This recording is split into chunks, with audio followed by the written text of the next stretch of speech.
I actually think VCs viewed the ICO boom as a threat, because if people could invest, if individuals could invest in newly formed projects, then there's no need for venture capital. There's no without need being an accredited investor, because yes. that's the line that draws it for people like me and you to invest in actual companies. So ICOs kind of even the playing field in a sense. Completely leveled the playing field. So now you don't have to, and I'll tell you, so I've raised money for companies going back like 25 years. And it used to be, you just had to fill out a form, an investor questionnaire, and say you were an accredited investor.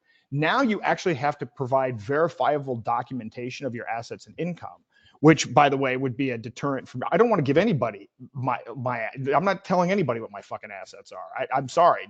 But they've ratcheted it up to make it even more difficult. So since I started my first company in 1995, it has become more difficult to raise money, more expensive to raise money, and the criteria are such that it goes to wealthier and wealthier people. So ICOs were a big threat to VCs. And the funny thing is, and I've met 150. I actually spent a little bit of time in the venture capital industry in like 2001 to 2003. I've seen it from the inside, and it's like it's disgusting.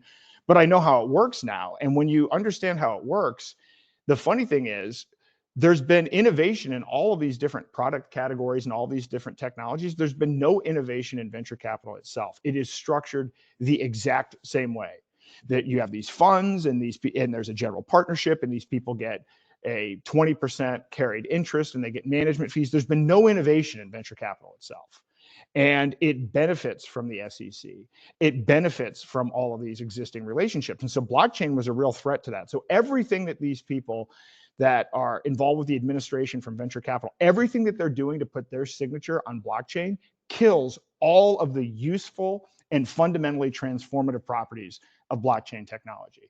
And that is the part to me that's really frustrating. But the problem is, again, we're talking about this now, but in order to explain this to people have to know how the existing thing works. Like everything turns into a 5,000 to 10,000 word article, which most people aren't going to read. And so I haven't figured out how to crack the code of how to explain this stuff to people, because if they understood what was going on with the PayPal mafia, with David Sachs and everything else, they'd realize that, we might get Agenda 2030 in 2028. And I'm not even kidding about that. Well, maybe a documentary.